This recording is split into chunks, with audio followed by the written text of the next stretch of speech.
When you saw the news this morning, did you put two and two together? Were you like, whoa? Well, actually, I was celebrating Mass when my phone started buzzing crazy from staff members who had seen it and then told me afterwards what had happened. Honestly, my first thought was shock. I couldn't believe it.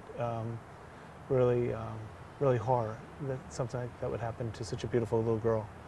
So my experience with John's not a parishioner here. Right. I'm not sure how he found our parish, was looking for spiritual advice. So he had an appointment with me, came in with his daughter. I was impressed with her. She's a very bright and very beautiful little girl, very, very beautiful. What impressed me about her is that usually when I see parents, I'll have the kids sit in the next room over and color, whatever. In this case, she went with the secretary and went to our religious ed offices with those ladies and did coloring and everything else, but she was on the other side of the building. I was impressed with her sense of self, that she had the confidence to do that. Because I think a lot of kids would have been sort of intimidated being in a strange building and being with strange people.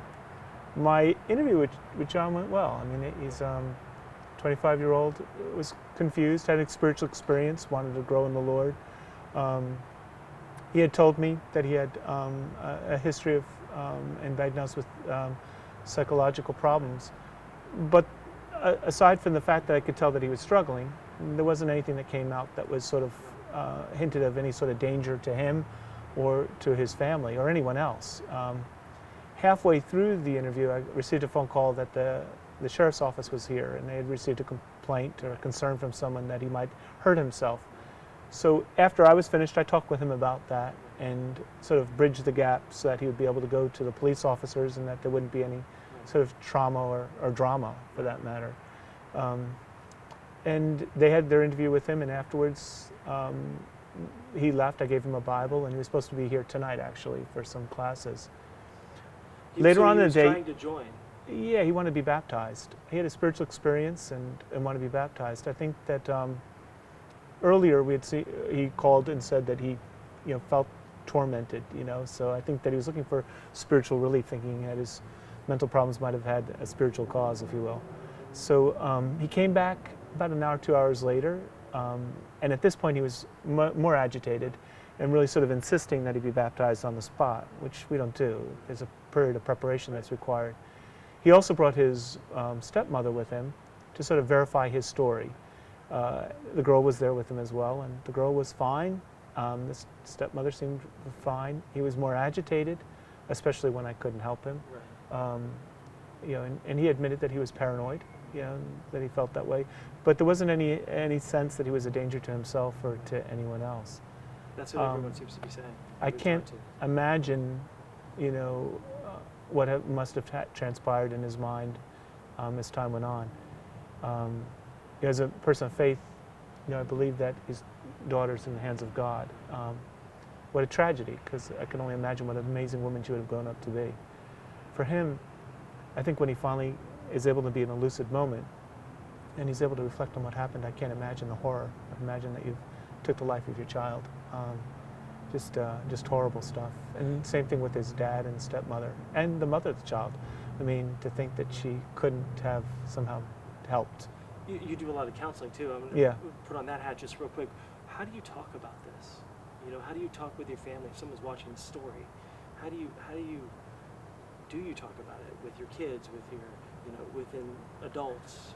Well, I think the first thing is whatever they're feeling is not wrong. So I think the important thing is allow people to talk about their feelings. So, and that telling of the story and processing, what do you feel about that? What do you think about that is another.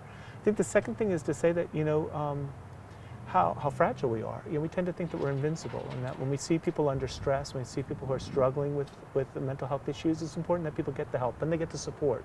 I think sometimes they feel stigmatized, and people who should go into counselors don't get counseling, or people who should be getting medication feel reluctant to take medication.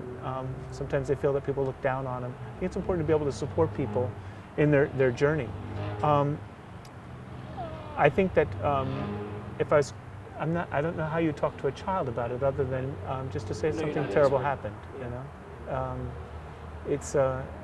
I was reflecting on that today. I was thinking how terrible it must be for the classmates and their parents and the teachers as they try to grasp what happened in all of this.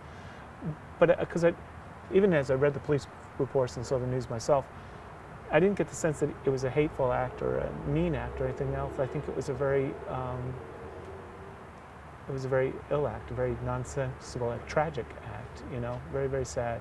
Um, Are you okay? I mean, you know, it affects everyone who touched. Yeah, I have to say that I was in shock at first, and it's taken all day sort of like to process it and to figure out what's going on. It helps, again, for me, I do the same thing. I talk to friends about what I'm feeling and what's going on in my heart.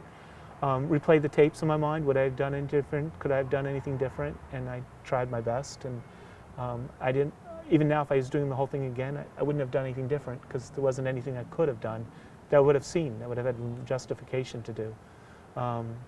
Yeah, there wasn't any warning signs or anything else that came up that would have tipped me off. I think the other thing that it points out, though, is just how fragile life is, huh, for all of us. That we shouldn't go to bed angry, you know, with people. That we should be working harder to build a society where, you know, people are able to get the help that they need.